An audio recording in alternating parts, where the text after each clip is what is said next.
The story of Abraham, Sarah, and their sons Ishmael and Isaac unfolds across several chapters in the book of Genesis in the Bible. It spans themes of faith, promise, and family tensions. Here is a summary of the key events, along with their scriptural references. The covenant with Abraham, found in Genesis chapters 12 through 17. Abraham, originally named Abram, was chosen by God to be the father of a great nation. In Genesis chapter 12, verses 1 through 3, God calls Abraham to leave his homeland and promises to bless him, making his descendants into a great nation. However, at this time, Abraham and his wife Sarah, originally named Sarai, are childless. Genesis 12, verses 1 through 3. The Lord had said to Abram, "Go from your country, your people and your father's household to the land I will show you. I will make you into a great nation, and I will bless you. I will make your name great, and you will be a blessing." Despite the promise, Sarah is barren, and they grow older without children. God reaffirms his covenant with Abraham several times, promising descendants as numerous as the stars, as stated in Genesis chapter 15 verses 5 through 6, and changing Abram's name to Abraham, meaning father of many nations, and Sarai's name to Sarah. Genesis 17 verse 5. "No longer will you be called Abram, your name will be Abraham, for I have made you a father of many nations." Ishmael is born, as described in Genesis chapter 16. Because Sarah is unable to bear children, she gives her Egyptian servant Hagar to Abraham as a wife in the hope that she will bear a child. Hagar becomes pregnant and gives birth to Ishmael, Abraham's first son. Genesis 16 verse 2. So Sarai said to Abram, "The Lord has kept me from having children. Go, sleep with my slave, perhaps I can build a family through her." However, tension arises between Sarah and Hagar after Ishmael is born, and Hagar flees. God reassures Hagar, promising that her son Ishmael will also become the father of a great nation, as stated in Genesis chapter 16 verses 10 through 12. Genesis 16 verses 11 through 12.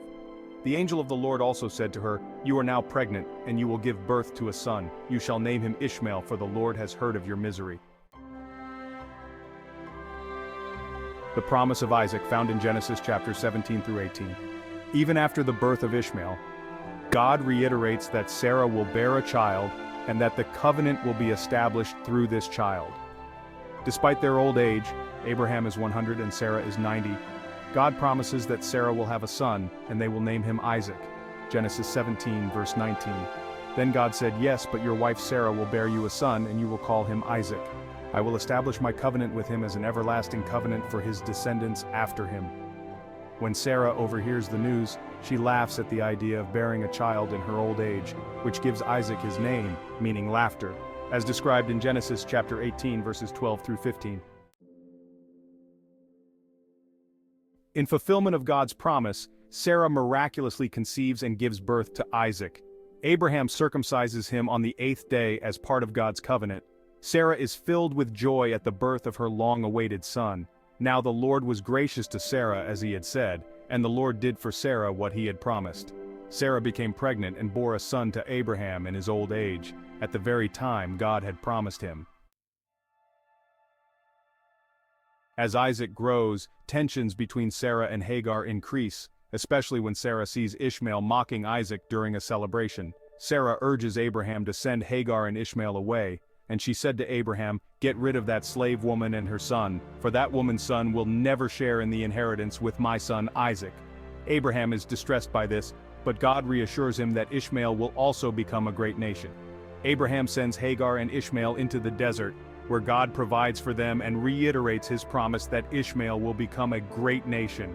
God heard the boy crying, and the angel of God called to Hagar from heaven and said to her, "What is the matter, Hagar? Do not be afraid. God has heard the boy crying as he lies there. Lift the boy up and take him by the hand, for I will make him into a great nation." In one of the most dramatic events in Abraham's life, God tests his faith by asking him to sacrifice Isaac, the son of the promise. Abraham prepares to obey, but at the last moment an angel of the Lord intervenes, sparing Isaac and providing a ram for the sacrifice instead. "Do not lay a hand on the boy," he said. "Do not do anything to him. Now I know that you fear God because you have not withheld from me your son, your only son."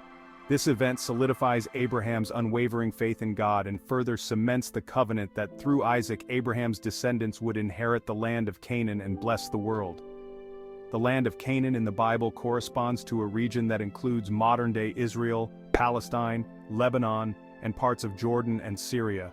It is the area that God promised to Abraham and his descendants, particularly through Isaac and Jacob, later known as Israel. The Bible describes Canaan as being bounded by the Mediterranean Sea to the west and extending inland to various cities and landmarks. I will surely bless you and make your descendants as numerous as the stars in the sky and as the sand on the seashore. Your descendants will take possession of the cities of their enemies, and through your offspring all nations on earth will be blessed, because you have obeyed me. Abraham's story highlights his extraordinary faith and the fulfillment of God's promises through both of his sons. While Ishmael becomes the father of a great nation, the Arab peoples, Isaac becomes the bearer of the covenant, through whom the Jewish people and, ultimately, the Messiah, Jesus Christ, would come. This story emphasizes the complexity of family relationships and God's faithfulness to his promises, even when circumstances seem impossible. Please like, subscribe, and comment to help grow this channel. Please leave topics in the comments that you would like to hear about.